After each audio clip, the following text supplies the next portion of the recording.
The silent scream.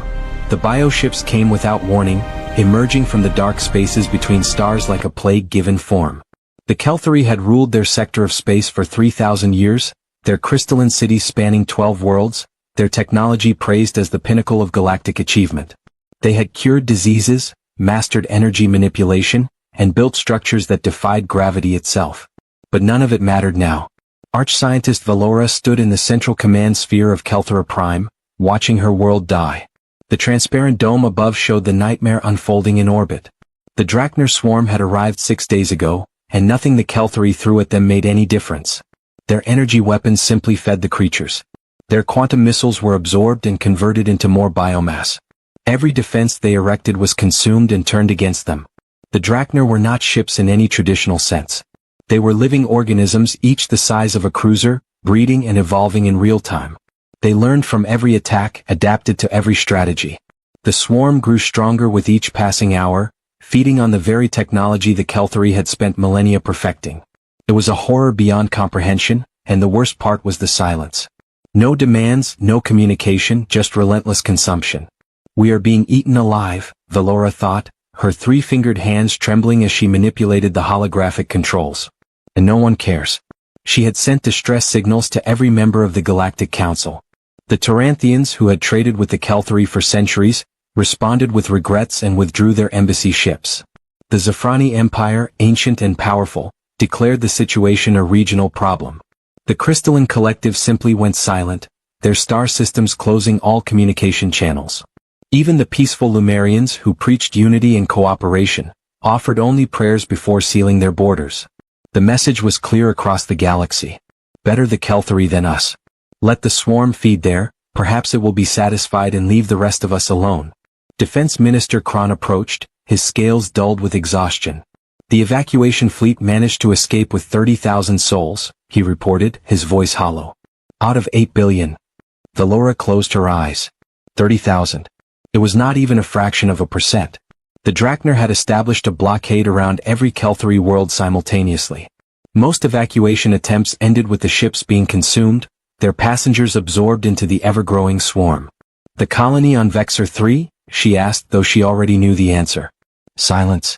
We lost contact 4 hours ago. Kron's voice cracked. They're taking everything, Valora. Our people, our worlds, our entire civilization, and the galaxy watches from a safe distance. The command sphere shook as another section of the orbital defense grid was torn apart. Through the dome, Valora could see the bioships moving closer, their grotesque forms pulsing with stolen energy. They looked like massive organs suspended in space, veins of light running through translucent flesh.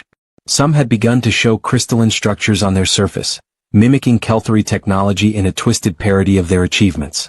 Junior technician LSS, barely out of the academy, spoke up from her station. Arch-scientist, there is one power we have not contacted. Everyone turned to look at her. The young Kelthari's skin flushed with bioluminescent nervousness under their collective gaze, but she continued. The humans?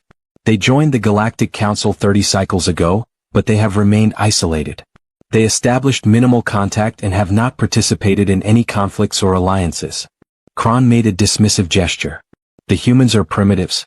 They barely achieved faster-than-light travel a few decades ago. What could they possibly do against a threat that has defeated our greatest weapons? Respectfully, Minister, we do not know what they can do, Lois replied, her voice gaining strength. No one does. They have been remarkably secretive about their capabilities. They attend council meetings but share nothing of their military strength or technology level. Some species believe they are weak, but others wonder why a weak species would be so quiet. Valora studied the young technician. There was logic in her words.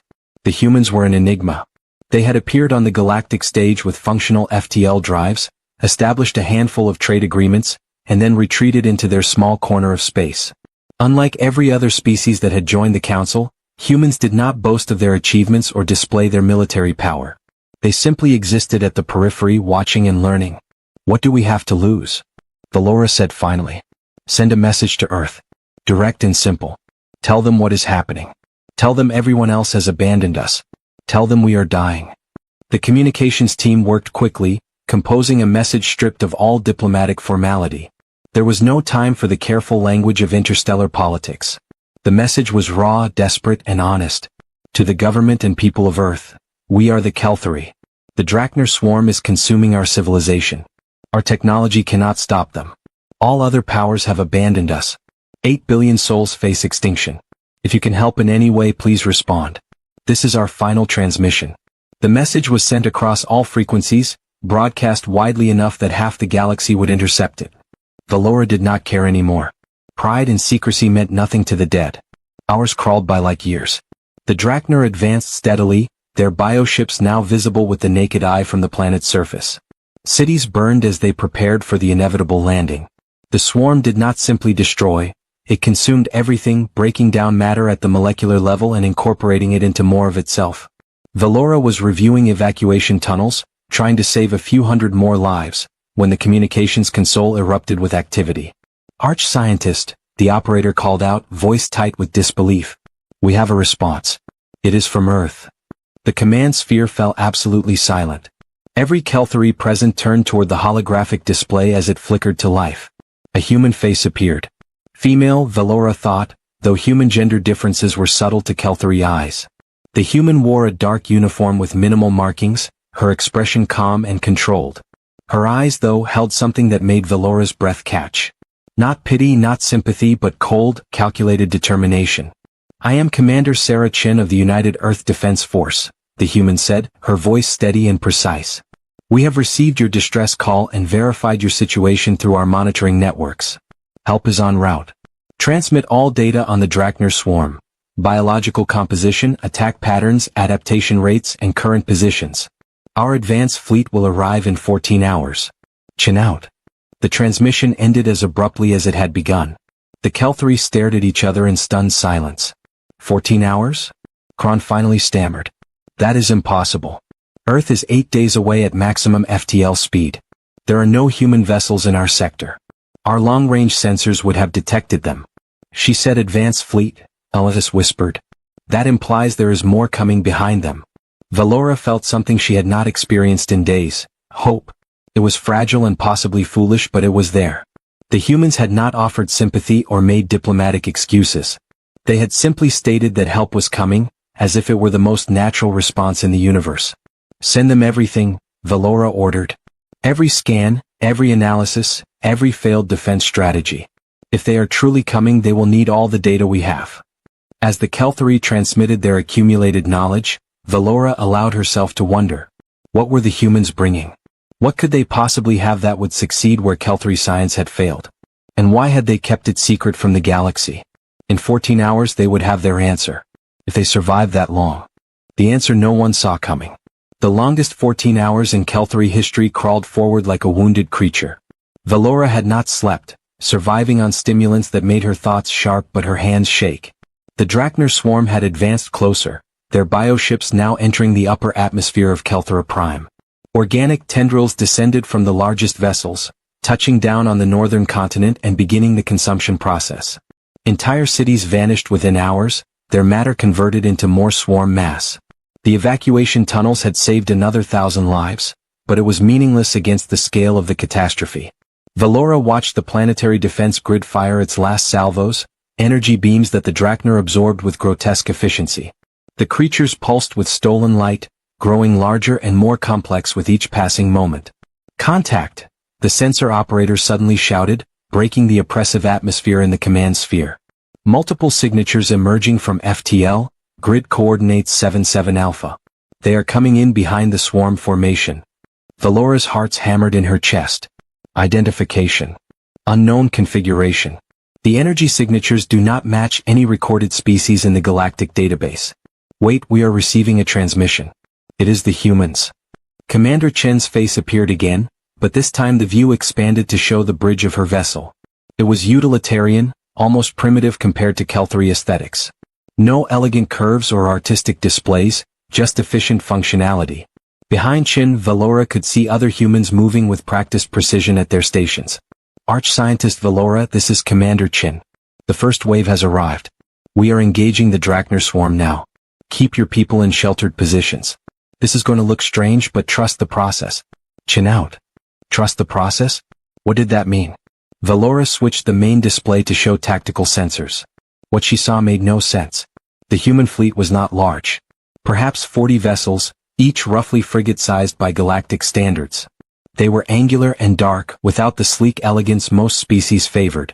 But it was their approach that defied all conventional warfare doctrine. Instead of maintaining defensive formations or establishing firing lines, the human ships spread out in a seemingly random pattern, moving erratically through space. They are not following any known tactical formation, Kron observed, his scales flushing with confusion. It looks almost chaotic.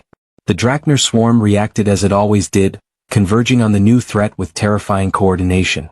Bioships turned as one, organic weapons charging with stolen energy. Valora had seen this response destroy entire Kelthari battle groups. The swarm would envelop the enemy, drain their power systems, and incorporate their technology into itself.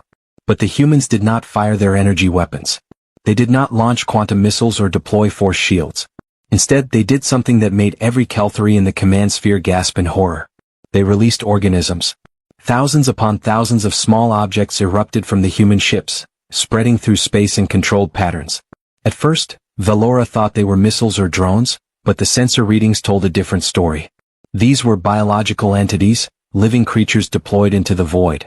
By the ancients, Elis whispered, her skin flashing with shock. They are using life as weapons?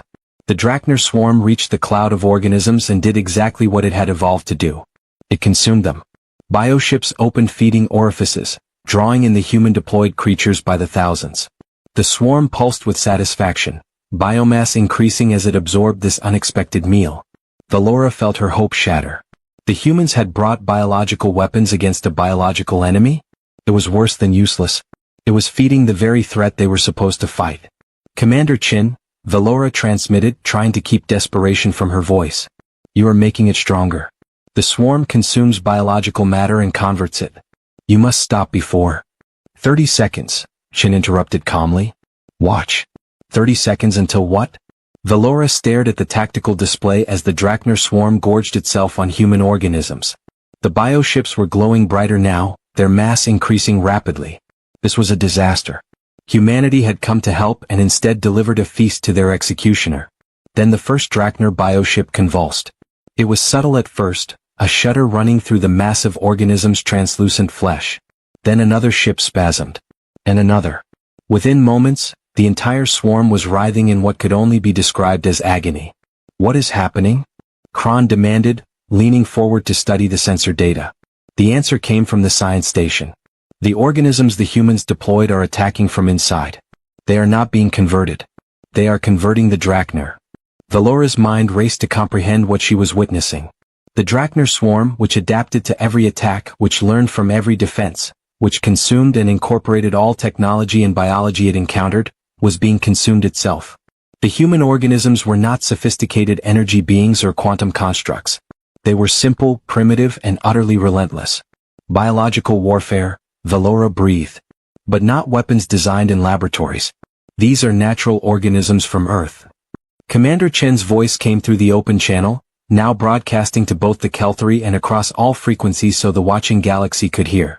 The organisms you are witnessing are Earth bacteria, viruses, and engineered phages. The Drachner swarm's greatest strength is its ability to consume and adapt. But adaptation requires time and evolutionary pressure. We gave them neither. On the display, the first bioship tore itself apart from within.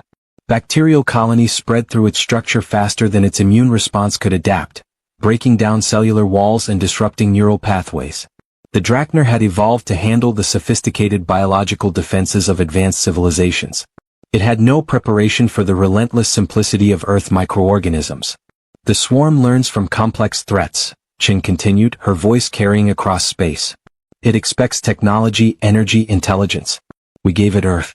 Raw, unfiltered, and billions of years of evolutionary warfare compressed into microscopic packages. More bioships were failing now, their bioluminescence flickering as internal systems collapsed. The swarm tried to purge the infection, ejecting contaminated mass into space, but it was too late. The human organisms had spread throughout the entire formation. Every attempt to consume and adapt only spread the infection further. Valora watched in awe as the nightmare that had destroyed her civilization tore itself apart. The Drachner swarm, so alien and unstoppable, had never encountered anything like Earth. A world where life had competed and consumed itself for eons, developing survival strategies that made the swarm's adaptations look primitive by comparison. "We spent 30 years studying your galaxy," Chen said, her tone matter-of-fact. "We learned that most species here evolved on peaceful worlds with minimal biological competition. Your bacteria are cooperative. Your viruses are rare. Your immune systems fight occasional infections, not constant warfare. Earth is different. Life on our world has always been a battle. Every organism is a weapon shaped by 4 billion years of biological arms race."